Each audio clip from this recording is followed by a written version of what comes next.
Assalamualaikum warahmatullahi wabarakatuh. Alhamdulillahilladzi khalaqas samawati wal arda wa ja'ala dhulumati wan nur thumma alladhina kafaru bi rabbihim ya'dilun. Asyhadu an la ilaha illallah wahdahu la syarikalah wa asyhadu anna sayyidina Muhammadan abduhu wa rasuluh. Allahumma shalli ala sayyidina Muhammad miftahi babi rahmatillah adada ma fi ilmillah. Salatan wa salaman daimin bi da'wami mulkillah wa ala alihi wa sahbihi wa ala amma ba'd. Hadirin ibu bapak jamaah subuh Masjid Nurul Falah yang insyaallah yang dirahmati Allah. Alhamdulillah, mari pada kesempatan yang baik ini di pagi yang cerah ini kita bersama-sama membacakan puji syukur kehadirat Allah Subhanahu wa taala, yang mana kita pagi hari ini masih ditakdirkan oleh Allah untuk bisa bersama-sama sholat subuh berjamaah, dan ini merupakan satu hal yang tidak diberikan kepada setiap orang muslim, karena kalau kita lihat ya masih tetap softnya antara 4 dan 5 saja. Nah, jadi rutinitas yang kita laksanakan ini belum ada tindak lanjut ya yang bagi diri kita yang merasa mengaku sebagai seorang muslim. Salawat dan salam tak lupa kita haturkan pada junjungan kita Nabi Agung Muhammad sallallahu alaihi wasallam, Nabi akhirus zaman, satu-satunya nabi yang sangat kita harapkan syafaatnya, dan kita beruntung sekali ditakdirkan oleh Allah Subhanahu wa taala menjadi umat beliau. Bapak dan Ibu yang insyaallah dirahmati Allah, pagi hari ini Ustadz Ridho halangan lagi ya. Jadi beliau sedang mengikuti musyawarah musjab Nahdlatul Ulama selama 2 hari. Jadi saya menggantikan lagi ya, karena jadwal dari semua Ustadz nampaknya juga sudah pada mepet ya. Saya sebenarnya kepingin Ustadz Haris ya biar pagi, tapi beliau belum siap untuk ini. Mungkin setelah dijadwal ulang nanti pada bulan Januari kami akan minta, dan rencananya beliau akan mengosongkan salah satu jadwal ya yang mungkin nampaknya tidak kurang begitu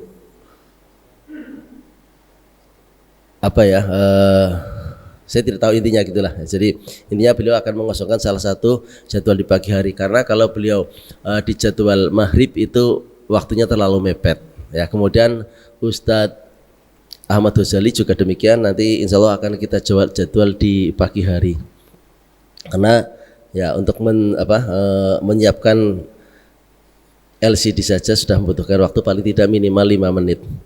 Ibu dan bapak yang insya Allah dirahmati Allah, pagi hari ini saya ingin membahas tentang keutamaan membaca Al-Quran ya. Karena utama saja kita sebagai umat Islam kadang-kadang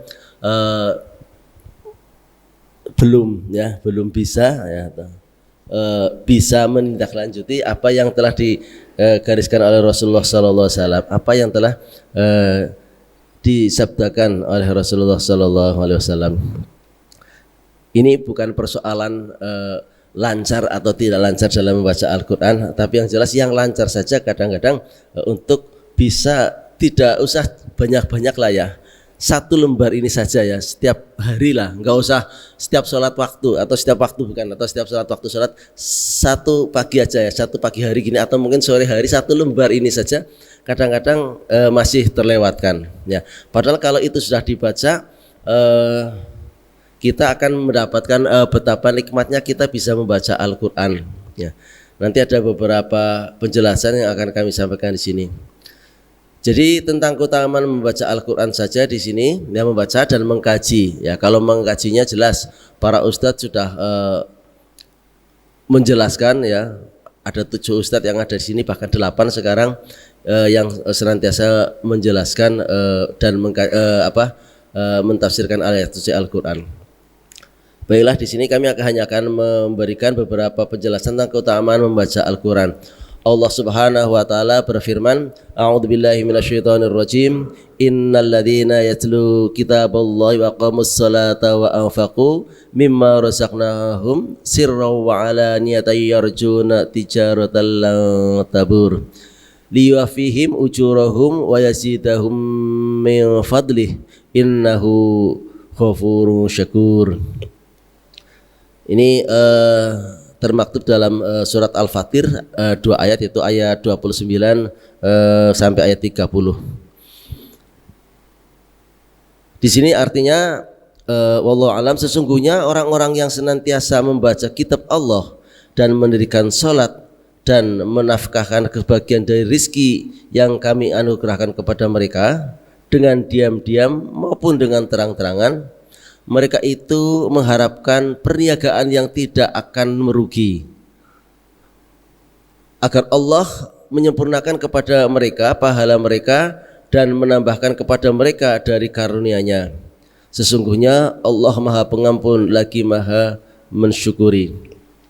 Nah, di sini jelas di kalimat pertama, sesungguhnya orang-orang yang selalu membaca Alkitab atau kitab Allah dan memberikan sholat, memanfaatkan hartanya ini, dia merupakan sesuatu yang sangat tidak merugi. Jadi sangat beruntung sekali. Ibarat orang dagang atau orang berniaga itu, dia hanya mengharapkan perniagaannya tidak pernah merugi. Jadi kalau orang jualan, orang bisnis, biasanya kalau tidak untung ya rugi gitu ya. Kalau tidak rugi ya untung ya, tapi orang senantiasa pasti akan mengharapkan keuntungan. Tapi berniaga apapun yang kita lakukan, ya dua hal itu akan senantiasa mengiringi ya. Mungkin dalam 10 hari beruntung, tapi 1 hari akan merugi. Bahkan mungkin meruginya itu akan lebih banyak daripada keuntungan selama 10 hari ya. Orang tani misalnya, katakanlah ya, bawang ya misalnya itu kan ya, udah katakanlah sudah bibitnya mahal, kemudian ongkos kerjanya juga mahal ya, airnya juga sulit ya untuk pemeliharaannya, tapi orang tidak akan tahu bahwa hari itu akan terjadi sesuatu. Padahal harga bawang misalnya lagi melejit. Nah, sehingga orang sudah di dalam benaknya akan mengatakan, oh saya akan beruntung sekali karena saat ini harga bawang lagi melejit. Tapi Allah akan berkata lain ya. Ya, kadang-kadang tanpa adanya tanda-tanda teduh, tanpa adanya mendung gitu, tahu-tahu hujan. Bahkan hujannya bukan hanya sekedar hujan, banjir, sehingga ya melalap semua tanaman bawang yang sudah kita hadang-hadang keuntungannya. Nah, itu berarti ruginya rugi besar ya, mungkin karena pada panen pertama mungkin hanya harga bawang dan ongkosnya tidak begitu karena mungkin masih air masih mudah didapatkan. Tapi pada penanaman berikutnya orang yang akan mengharapkan laba yang besar ternyata merugi, bahkan ruginya melebihi daripada proses daripada penanaman tersebut. Hadirin rahimakumullah. Kenapa di pagi hari setiap hari alhamdulillah kita sudah mulai istiqomah ya untuk bersama-sama membaca Al-Quran ya. Secara pribadi saya terima kasih sekali kepada yang punya inisiasi, itu Pak Haji Sugeng dan Pak Imam gitu kan. Nah, yang untuk bisa bersama. Kemudian bapak-bapak yang ternyata bisa memberikan sambutan dan alhamdulillah sudah rutin. Nah, atas dasar dari inisiatif itu kami juga punya dasar karena Rasulullah SAW bersabda, khairukum min ta'allamal Qur'an, khairukum min ta'allamal Qur'an wa 'allamah. Jadi Rasulullah sendiri bersabda, sebaik-baik kalian adalah orang yang mempelajari Al-Qur'an dan mengajarkannya. Ya kalau saya sih tidak mengajarkannya, cuma bareng-bareng memandu. Kita bareng-bareng mempelajari Al-Qur'an. Jadi dasar saya kenapa saya punya motivasi untuk lebih semangat bisa bersama Bapak dan Ibu di pagi hari untuk tadarus Al-Qur'an, ya ini khairukum ya. Jadi saya niat mempelajari dan mengajarkannya. Artinya walaupun mungkin keilmuannya tidak seperti para ulama, para kiai, para ustadz yang ini, tapi setidaknya ada sedikit yang bisa kami sampaikan ya, karena Rasulullah SAW sendiri bersabda, ballighu anni walau ayah, sampaikan olehmu walaupun seayat. Jadi sekalipun saya hanya mengetahui satu hal, maka Rasulullah Shallallahu Alaihi Wasallam itu menyuruh kepada kita untuk mengamalkannya. Nah, Bapak dan Ibu, itu dasar daripada keutamaan membaca Al-Quran dan mengkaji Al-Quran. Yang pertama dari surat Al-Fatir, yang kedua adalah dari hadis riwayat Bukhari Muslim. Kemudian di antara keutamaan membaca dan mengkaji Al-Quran yaitu yang pertama, satu, Al-Quran akan menjadi syafaat pada hari kiamat. Ya, jadi Al-Quran yang kita baca nanti akan menjadi syafaat. Rasulullah SAW bersabda yang diriwayatkan oleh Abu Umamah Al-Bahili. Rasulullah SAW bersabda, Iqra'ul Qur'ana fa innahu ya'ti yaumal qiyamati syafi'an li ashabih. Yang artinya, bacalah oleh kalian Al-Quran, karena ia, ya di situ adalah Al-Quran, akan datang pada hari kiamat kelak sebagai pemberi syafaat bagi orang-orang yang rajin membacanya. Ya, makanya setiap pagi itu sudah kita lakukan, ya sudah, kita berarti rajin gitu kan, karena setiap pagi gitu. Ya, kecuali hari ini gitu kan. Ya, hari ini berarti mengetahui keutamaan membaca Al-Quran, sehingga kita termotivasi ketika kita bersama-sama tadarus Al-Quran di pagi hari. Kemudian bisa mengetahui sedikit demi sedikit ilmu tajwidnya. Antara ada 3 huruf yang hampir sama ya, tapi hanya beda titik, yaitu jim, ha, kho. Nah, ada yang lagi ain, ghin ya, jadi hanya beda titik saja, di atasnya dibaca ghin gitu ya. Nah, ini merupakan suatu kajian kita yang harus kita lakukan. Yang kedua, akan memperoleh kedudukan yang mulia bersama malaikat. Rasulullah SAW bersabda yang diriwayatkan oleh Bunda Aisyah radhiyallahu anhuma, alladzi yaqra'ul Qur'ana wa huwa mahirum bihi ma'as safaratil kiram al-kiramil bararah walladzina yaqra'una al-Qur'an wa yatata'u fihi wa huwa 'alaihi syaqqu wa lahu ajran. Hadis ini diriwayatkan oleh riwayat Muslim. Ini kemudian Rasulullah bersabda diriwayatkan oleh Bunda Aisyah ya. Kemudian diriwayatkan juga oleh Bukhari Muslim. Ini kalau diriwayatkan oleh Bukhari Muslim jelas sahih ya. Jadi orang-orang yang membaca Al-Quran dan dia mahir membacanya, nah ini orang-orang yang membaca Al-Quran dan mahir membacanya, dia bersama para malaikat yang mulia. Sedangkan yang membaca Al-Quran namun dia tidak tepat dalam membacanya dan mengalami kesulitan, maka baginya 2 pahala ya. Dibikin jadi orang-orang yang sudah lancar membaca atau fasih dalam membaca Al-Quran itu dia akan bersama para malaikat yang mulia. Nah, tapi bagi kita ya mungkin kita masih sulit, kita masih ada kesulitan dalam membaca Al-Quran, masih tertatih-tatih, misalnya bismillahir gitu ya, itu masih tertatih-tatih, atau mungkin masih belum lancar, jadi masih bacanya pelan, bismillahirrahmanirrahim, innalladzina yatluna kitaballah. Nah, misalnya begitu saja, dan mungkin masih ada mengalami sedikit kurang tepat dalam membaca makhraj ya. Jadi di makhrajnya masih kurang tepat pada saat membaca kho, pada membaca iqlab, pada saat membaca qalqalah misalnya ya. Maka tetap mendapatkan baginya 2 pahala ya.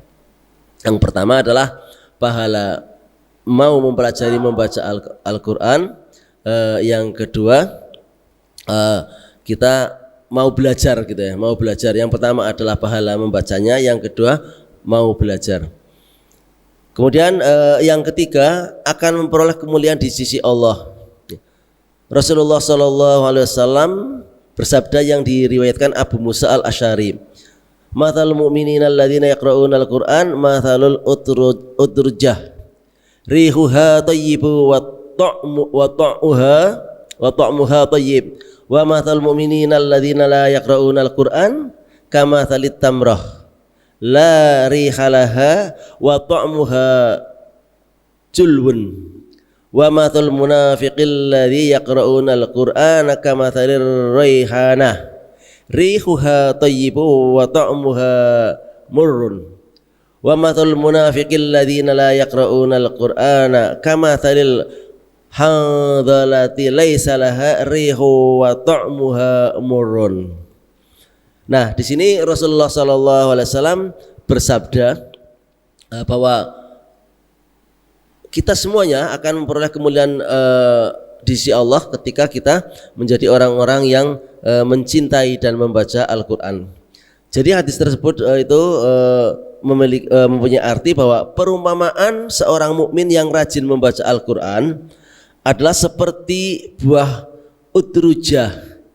Nah, apa itu buah utrujah? Buah utrujah itu adalah buah yang aromanya wangi dan rasanya enak. Nah, sedangkan perumpamaan seorang mukmin yang tidak membaca Al-Qur'an adalah seperti buah tamr atau buah kurma. Bapak dan Ibu mesti hafal lah yang namanya buah kurma ya. Buah kurma itu tidak ada aromanya. Kalau dicium kan tidak begitu ada aroma ya. Bau cuma tidak ada aroma yang ini ya. Yang namanya aroma itu belum dicium saja sudah ada bau ya. Kayak kita Bapak dan Ibu punya minyak wangi lah. Mungkin Ibu lagi menggunakan minyak wangi atau Bapak menggunakan minyak wangi, Ibu itu sudah dari jauh mencium aromanya. Itu yang namanya aroma itu belum kita cium dengan posisi yang sangat dekat kita berusaha mencium, tapi itu sudah dapat ditangkap oleh hidung kita, berarti aromanya. Nah, jadi untuk buah kurma itu tidak ada aromanya, namun manis rasanya. Jadi orang mukmin yang tidak membaca Al-Quran saja itu diibaratkan oleh Rasulullah SAW sebagai buah kurma, ya. Walaupun tidak ada aromanya, tapi manis rasanya. Ya. Tapi kan eman-eman ya, udah mukmin. Padahal kan orang akan senang dengan aroma ya. Masuk ke masjid ini, ya begitu dibuka pintunya, ya langsung begitu ada aroma kopi mungkin, ya, ada aroma lagi jeruk gitu ya. Maka tentu kita baru mencium aroma saja sudah terasa senang gitu. Walaupun kita tidak punya uang ya, walaupun kita tidak memiliki uang, tapi kalau misalnya kita jalan-jalan di Jalan Setiabudi ya, walaupun hanya melihat, kemudian itu hanya mencium baunya durian, kan sudah senang gitu kan, walaupun tidak menikmati durian itu, tapi aroma itu bisa dinikmati gitu. Nah, sedangkan perumpamaan seorang munafik namun ia rajin seorang perumpamaan munafik namun ia rajin membaca Al-Qur'an adalah seperti buah raihanah ya. Jadi kalau ada orang namanya raihanah gitu nih ya, ini nama buah raihanah. Aromanya wangi, namun rasanya itu pahit gitu ya. Aromanya tuh wangi gitu ya, tapi rasanya enak pahit itu. Itu buah raihanah. Jadi itu orang-orang munafik diibaratkan oleh Rasulullah SAW itu sebagai buah raihanah, di mana aromanya makseng gitu, membuat enak ya. Tapi begitu baru dijilat rasanya pahit. Yang keempat, itu sedangkan perumpamaan orang munafik yang tidak rajin membaca Al-Quran adalah seperti buah hanzalah ya, buah hanzalah ya, udah tidak memiliki aroma, rasanya pahit. Kalau di kita Bapak, buah Bapak tidak memiliki aroma dan punya rasanya pahit ya, itu buah apa ya, saya lupa itu. Kalau yang di jalan itu ada ya, bentuknya segini-gini itu ya, itu perumpamaan orang munafik ya. Jadi bentuknya ada tapi tidak punya aroma, kalau di makan ya itu rasanya pahit. Nah, Ibu dan Bapak ya, itu baru 3 yang kita bahas itu tadi, bahwa Al-Quran menjadi syafaat pada hari kiamat. Yang kedua akan memperoleh kedudukan yang mulia bersama malaikat. Kemudian yang ketiga memperoleh kemuliaan dari sisi Allah Subhanahu wa taala. Jadi ada ini ya, ada 4 karakter ya, agar kita akan memperoleh di sisi Allah Subhanahu wa taala. Nah kita tahu yang namanya orang munafik kan orang gimana Pak, yang antara mulut dan hatinya tidak sama ya. Tapi kalau dia rajin membaca Al-Quran ya, aromanya enak tapi rasanya pahit. Itu kalau di tempat saya itu makan ular Pak ya, baunya itu enak itu wangi, tapi kalau dimakan itu berarti rasanya pahit kalau jilat ya. Kemudian yang keempat, akan mendapatkan rahmat kasih sayang dari Allah Subhanahu wa taala. Ini Rasulullah sallallahu alaihi wasallam yang diriwayatkan oleh Ibnu Majah bahwa Rasulullah sallallahu alaihi wasallam ngendika, sesungguhnya Allah mempunyai dua ahli di antara manusia. Lalu sahabat bertanya, siapakah mereka wahai Rasulullah? Beliau menjawab, ahli Quran dan ahli Allah, dan orangnya khusus ya. Jadi ya mudah-mudahan panjenengan semua sebagai ahli Quran dan ahli Allah. Artinya ahli Quran di sini setidaknya kita mau membaca ya, membaca, kemudian sekarang ada Quran terjemahan, ketika ada Quran terjemahan kita baca terjemahannya.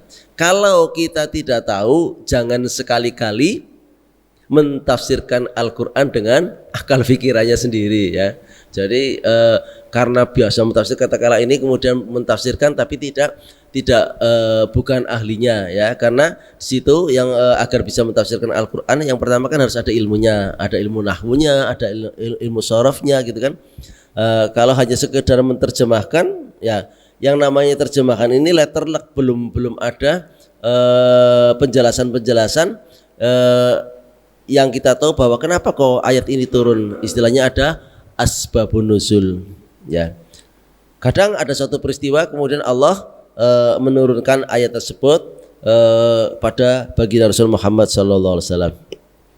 Kemudian yang kelima, akan mendapat pahala berlipat ganda ya.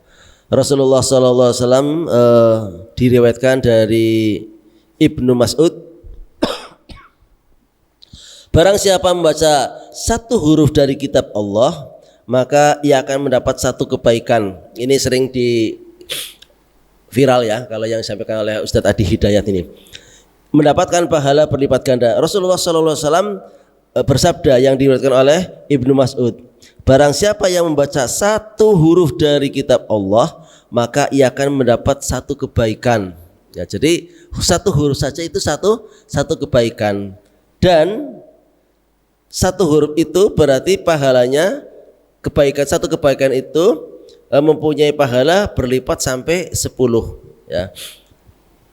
Jadi kalau Bapak misalnya katakanlah menolong orang ya, ada orang sedang berjalan misalnya atau naik motor, kemudian dia itu kehabisan bensin misalnya. Nah kemudian Bapak atau Ibu mungkin sudah menyediakan selang, barangkali sudah diniati ya, menyediakan selang di box atau di bagasi motor, kemudian ada plastik atau mungkin ada botol aqua, sehingga ketika ada orang kehilangan kehabisan bensin di jalan masih bisa menolong misalnya begitu. Itu berarti satu kebaikan dan satu pahala saja gitu ya. Nah tapi Al-Quran ini ketika kita membacanya, maka satu huruf itu berarti satu kebaikan dan akan mempunyai pahala berlipat 10 kali, pahalanya 10 kali dari apa yang kita baca. Rasulullah mengatakan, aku tidak membaca alif lam mim itu satu huruf. Jadi tidak membaca alif lam mim itu satu huruf ya. Tapi alif satu huruf, lam satu huruf, dan mim itu satu huruf ya. Jadi alif lam mim ya, itu berarti kita baru membaca alif lam mim saja sudah 3 kebaikan kali satu kebaikan 10 lipat pahalanya, maka akan mendapat pahala berapa?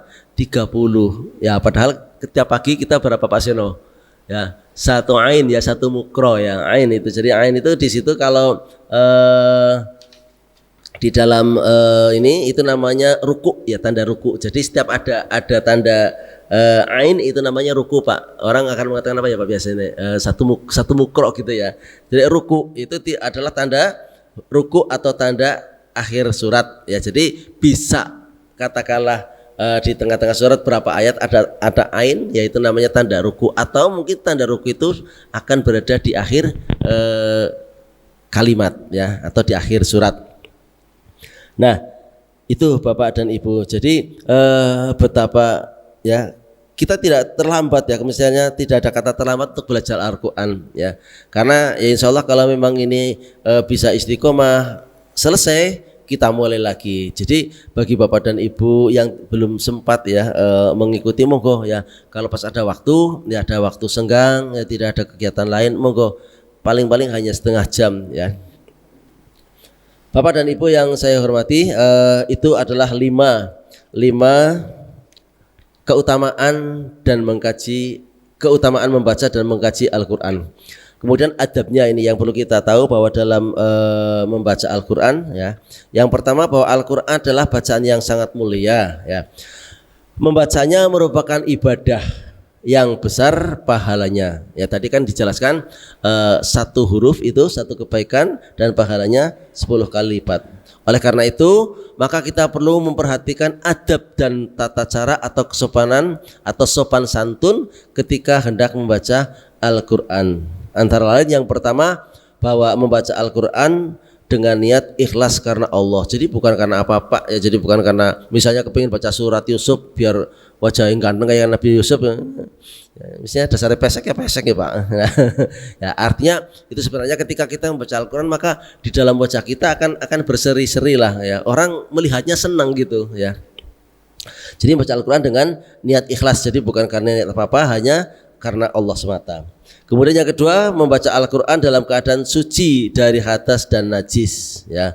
Berwudulah jika berhadas kecil dan mandilah jika junub atau berhadas besar. Jadi membaca Al-Quran dalam keadaan suci dari najis. Kalau yang namanya membaca itu berarti yang namanya membaca berarti membuka ya Pak. Jadi ada yang dibaca ya. Tapi kita sekarang sudah ada Al-Quran digital, lebih enak lagi ya. Ya ini adabnya ya. Sebenarnya kalau misalnya kita lagi hafalan ya, katakanlah ya kebetulan lagi pas hafalan batal ya, misalnya di tengah jalan tidak ada air wudhu ya monggo dilanjutkan, tidak apa-apa. Cuma memang adabnya ya. Nah ini sebenarnya mengajarkan kepada kita itu agar kalau membaca Al-Quran atau bagi para penghafal Al-Quran punya dalam kondisi suci ya, itu agar terjaga wudhunya, sebenarnya hikmah yang bisa diambil. Kemudian mengambil Al-Quran hendaknya dengan tangan kanan dan memegangnya dengan kedua tangan. Jadi ngapunten, ngambilnya begini satu, jadi kalau misalnya di atas satu gitu kan, begitu sudah diambil tangannya begini ya. Biasanya kalau aneh ya baca gini ya, jangan dikewer-kewer lah ya. Jadi ketika kita ngerti apa dikewer-kewer ya Pak. Ya jadi ketika kita membaca Al-Quran ya jangan kayak bawa buku agenda ya, buku agenda sing isinya catatan utang ya. Nah, kemudian yang keempat, membaca Al-Quran di tempat yang suci dan bersih ya. Jangan sampai bawa Al-Quran ya dibawa maring WC atau mungkin dibawa ke tempat yang tidak jelas ya. Yang seperti di sini tempat yang suci itu seperti masjid, majelis taklim ya, atau pengajian, atau di rumah. Di rumah ya berarti punya kamar, atau mungkin pas di ruang tamu ya tempatnya suci dan bersih. Kemudian yang kelima, membaca Al-Quran dengan menghadap kiblat ya. Membaca Al-Quran dengan menghadap kiblat. Kalau lagi membaca sendirian menghadap kiblat. Tapi kalau kita kiblat di majelis taklim ini, kata misalnya di masjid ini kita muter ya tidak apa-apa ya. Jadi karena kita sedang belajar bersama-sama. Jadi membaca Al-Quran itu disunahkan menghadap kiblat. Kemudian yang berikutnya, mulut hendaknya bersih ya, dan disunahkan membersihkan mulut dan menggosok gigi terlebih dahulu atau dengan menggunakan siwak. Ya, jadi jangan habis makan pete, makan jengkol ya, tidak sikatan, tidak gosok gigi, langsung baca Quran ya. Begitu lagi baca Quran ada tamu ya, baca Quran tapi baunya bereng-berengan gitu. Kemudian yang berikutnya, membaca Al-Quran diawali dengan ta'awudz. Ta'awudz itu a'udzu billahi minasyaitonir rajim dan basmalah atau bismillahirrahmanirrahim, kecuali pada surat At-Taubah ya. Surat At-Taubah itu haram. Jadi membaca Al-Quran di surat At-Taubah itu tidak ada basmalahnya. Jadi kalau tidak tahu bismillah di situ ya. Nah, tapi kalau di tengah-tengah itu dimakruhkan. Makanya kalau saya membaca laqad ja'akum rasulun min anfusikum azizun 'alaihi ma 'anittum harisun 'alaikum bil mu'minina raufur rahim fa in tawallaw faqul hasbiyallahu la ilaha illa huwa 'alaihi tawakkaltu wa huwa rabbul 'arsyil 'azim. Itu berarti dua surat terakhir ya, dua ayat terakhir dari surat Baroah ya, surat Baroah atau surat At-Taubah, karena dikatakan nama suratnya At-Taubah, tapi juga para mufassirin menyebut dengan surat Baroah karena diawali dengan kata baro'atum gitu ya. Kemudian membaca Al-Quran dengan suara yang bagus dan tartil. Kalau suaranya bisa bagus ya ini yang tartil. Tartil itu perlahan-lahan ya, orang usah gugup ya.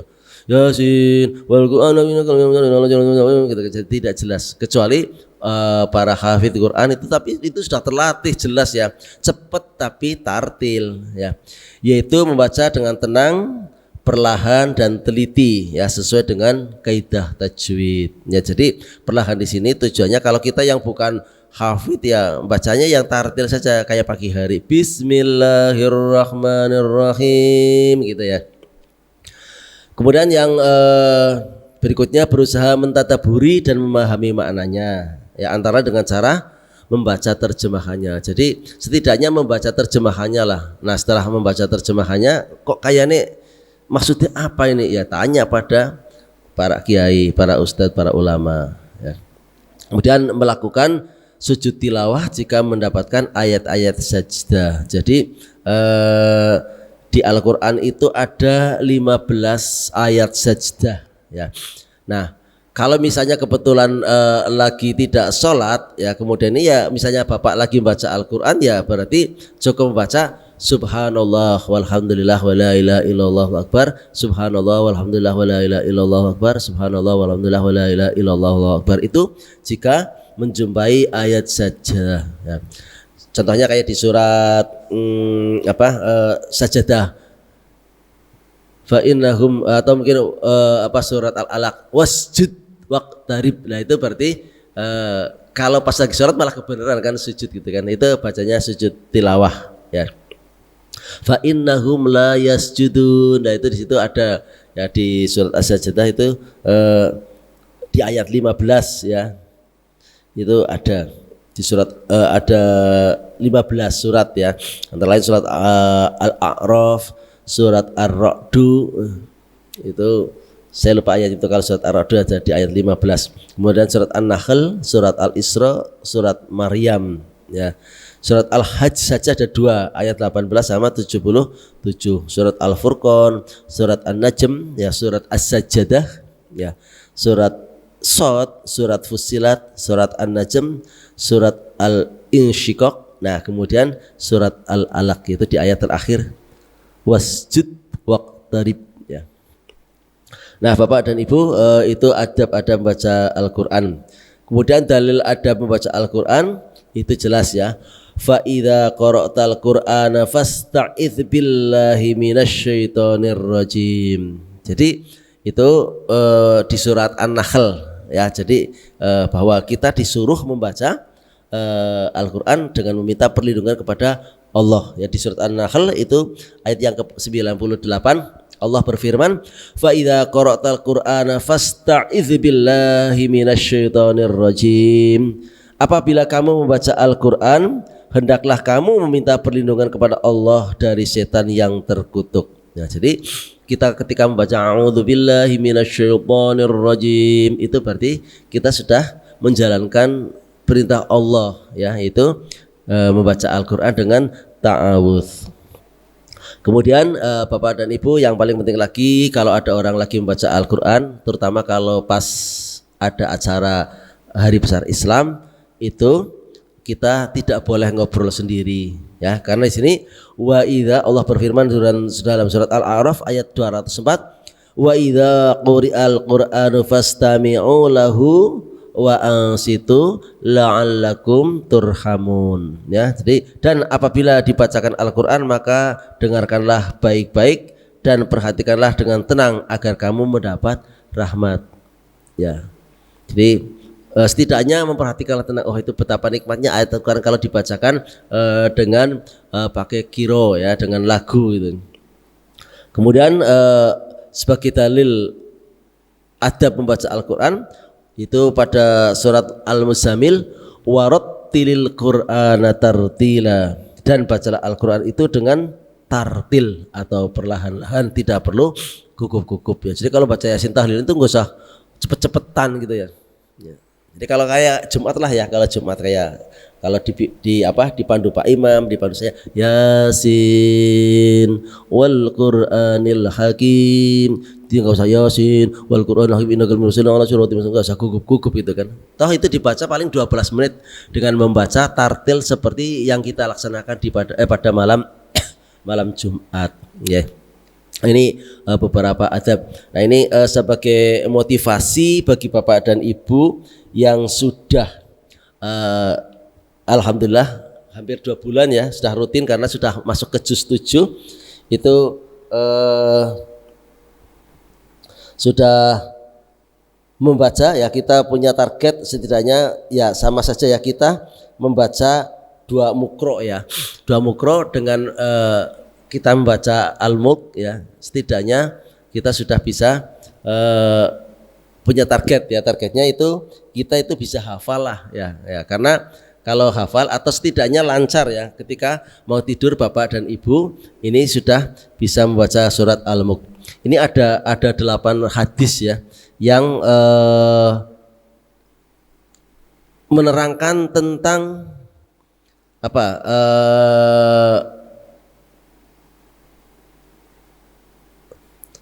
surat Al-Mulk.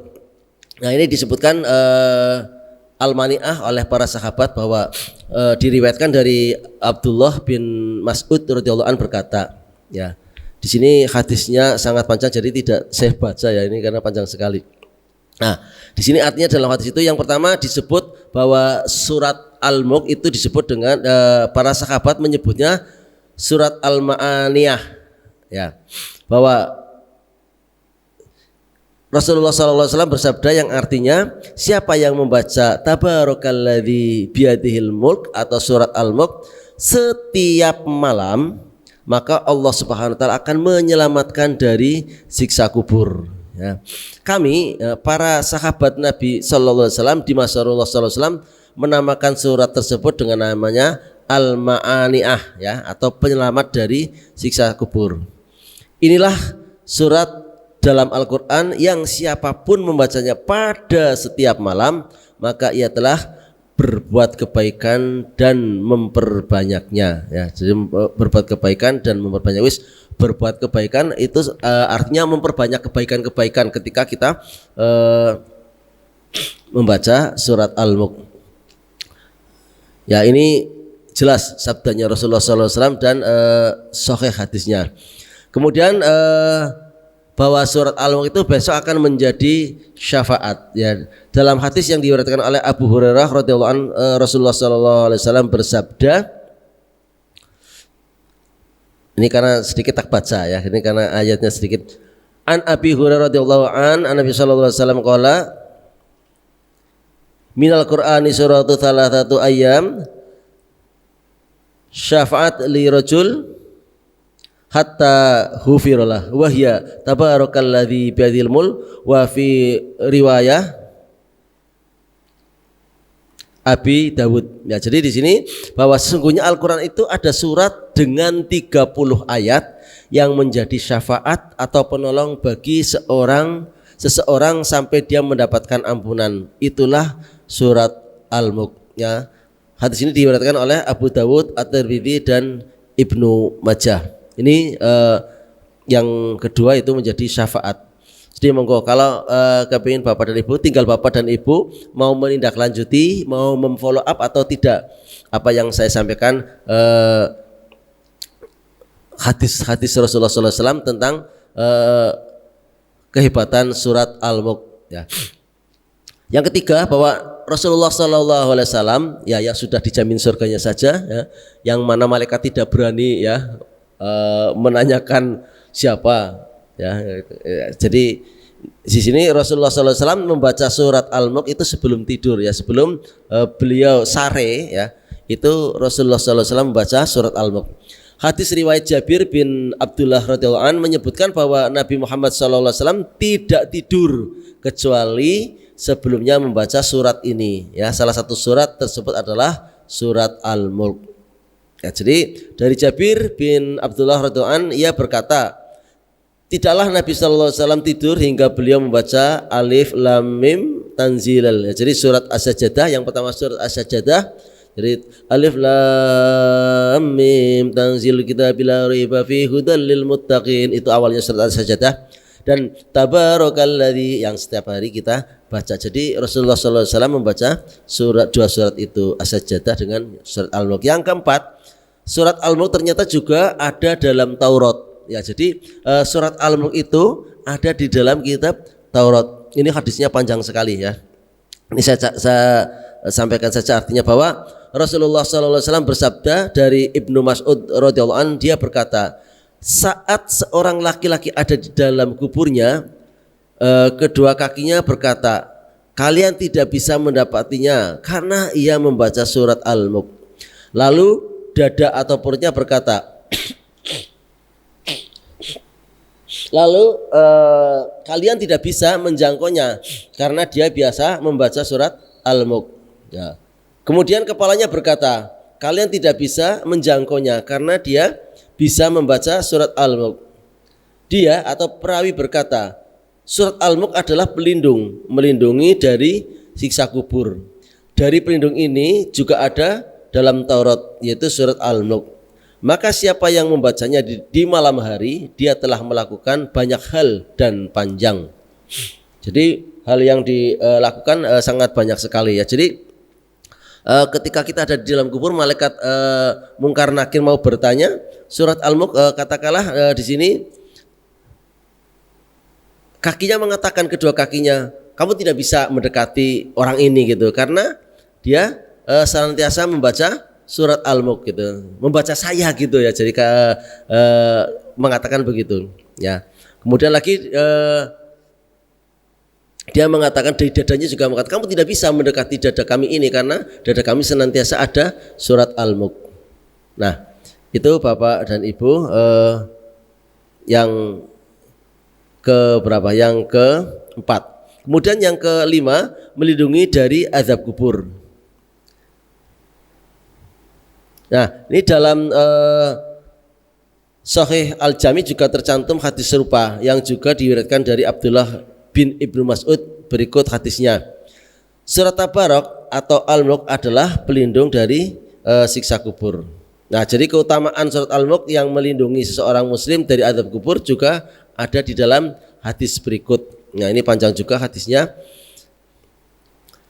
Diriwayatkan dari Abdullah bin Abbas atau Ibnu Abbas radhiyallahu an, dia berkata, sebagian sahabat Nabi SAW mendirikan kemah di atas pemakaman dan tidak mengira bahwa dia berada di pemakaman. Jadi sahabat Nabi itu mendirikan tenda, tapi tidak sadar bahwa tenda yang didirikan itu di atas pemakaman. Mungkin karena pada saat mendirikan tenda itu malam hari gitu ya. Tiba-tiba ada seseorang membaca surat Tabarakalladzi biyadihil mulk atau surat Al-Mulk sampai selesai. Kemudian dia datang kepada Nabi Muhammad SAW berkata, wahai Rasulullah, aku membuat kemah di atas kuburan dan aku tidak mengira jika tempat tersebut adalah kuburan. Jadi sahabat itu menyampaikan kepada Rasulullah. Jadi setelah mendengar, ketika di dalam tendanya mendengar di dalam kubur itu ada orang membaca surat Al-Mulk sampai selesai. Kemudian dia mengadu kepada Rasulullah, wahai Rasulullah, ya, jadi aku tidak sadar bahwa mendirikan kemah di atas kuburan dan aku tidak mengira jika tempat tersebut adalah kuburan. Kemudian ada seorang membaca surat Tabarakalladzi sampai selesai. Nah, kemudian Rasulullah SAW menjawab atau bersabda, itu surat Mulk adalah penghalang, penyelamat yang menyelamatkannya dari siksa kubur. Kemudian yang keenam adalah dilindungi dari fitnah. Nah, jadi kalau Bapak dan Ibu itu senantiasa membaca surat Al-Mulk itu, Rasulullah mengatakan akan dilindungi dari fitnah. Rasulullah SAW bersabda, siapa yang membaca surat Al-Mulk di malam hari, maka ia mendapatkan lebih banyak dan lebih panjang kebaikannya. Dan siapa yang membacanya setiap malam tidak akan tertimpa fitnah atau kesulitan. Ini yang keenam. Kemudian yang ketujuh, dikeluarkan dari neraka lalu dimasukkannya ke dalam surga. Rasulullah SAW bersabda dari Abi Hurairah, ia berkata bahwa Nabi Muhammad SAW bersabda, sesungguhnya ada surat dalam kitabullah atau Al-Quran yang tidak lain hanya terdiri dari 30 ayat yang memberi syafaat untuk seseorang hingga dikeluarkan dari neraka pada hari kiamat lalu dimasukkannya ke dalam surga. Itulah surat Al-Mulk. Jadi di dalam Al-Quran Rasulullah mengatakan ada surat yang hanya 30 ayat yang bisa memberikan syafaat untuk seseorang hingga ia dikeluarkan dari neraka, ya, kemudian dimasukkan ke dalam surga. Apakah surat itu? Kata Rasulullah, surat itu adalah surat Al-Mulk, ya, atau surat Tabarok. Kemudian yang terakhir, yang ke-8, Nabi Muhammad SAW ingin surat Al-Mulk ada di dalam kolbu setiap muslim. Nah, bagaimana agar di dalam kolbu? Ya, kita harus membacanya setiap hari, ya. Mungkin kalau sudah hafal bisa dibaca daripada pikiran melayang kemana-mana, ya, sambil di jalan di kendaraan bisa membaca surat Al-Mulk. Rasulullah SAW bersabda, aku ingin surat Tabarakalladzi biyadihil mulk atau Al-Mulk ini ada di dalam kolbu setiap muslim. Ya, ini Rasulullah SAW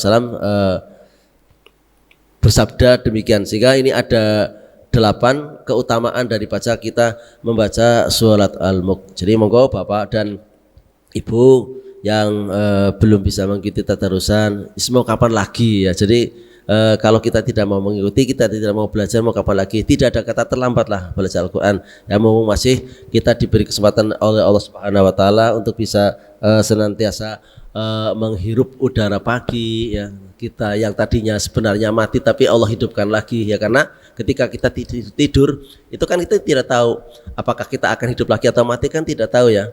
Ya. Yang tidur tahu-tahu paginya sudah kaku siapa, Bu? Ya, bintang film, ya, itu kan ada, ya, Marissa Haque, ya.